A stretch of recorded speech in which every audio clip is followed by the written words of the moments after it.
RSV is still surging through Colorado, challenging both families and hospitals in our state. Almost 200 kids were hospitalized with the virus last week, according to the state health department.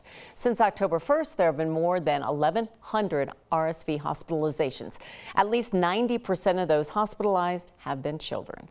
A lot of parents, especially parents with very young children, are looking closely at the risks, and some have decided maybe we'll dial back the holiday plans. Yeah, their family's deciding they're not going to do travel. Maybe they'll just do small group gatherings, perhaps skip the Santa visit.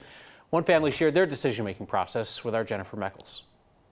She's tons of fun, wakes up smiling, happy little camper. Life has changed a lot this year for Danielle Wallach and her husband David. We got a beautiful baby girl, beautiful little gift. Nearly 4 months with baby Camille. She's very alert, and yeah, she likes to be in all the actions. And the first holiday season as a family of 3. She's our #1 priority, so of course it's a hard decision, but keeping her healthy and safe is our #1 priority as a parent. Surging RSV cases are filling up Colorado's pediatric hospitals, and COVID is still circulating as we enter cold and flu season. We have been concerned about large groups of people, so travel is included in that, being on a plane and in an airport. So we're not doing large group activities, and we're having sort of smaller groups over to the house and keeping it pretty close for the holidays. They skipped the out-of-state Thanksgiving this year, and Christmas will be dialed back too. We're definitely going to set up the tree. We have his parents coming in who are going to play it super safe, specifically the 2 weeks before.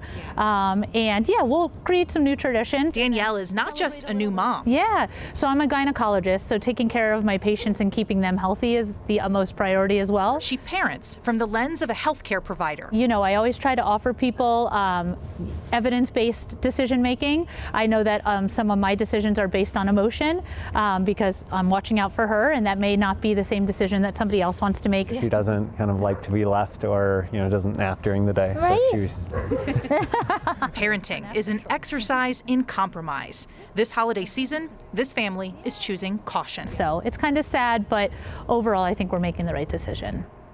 We know RSV is really contagious. We also know how fast germs can spread when little kids are around other little kids. The state says there have been 332 RSV outbreaks in schools and child care facilities. Guys, one pediatrician told me today he's actually had families with 2 working parents say, maybe we just pull our kid out of child care right now and figure it out.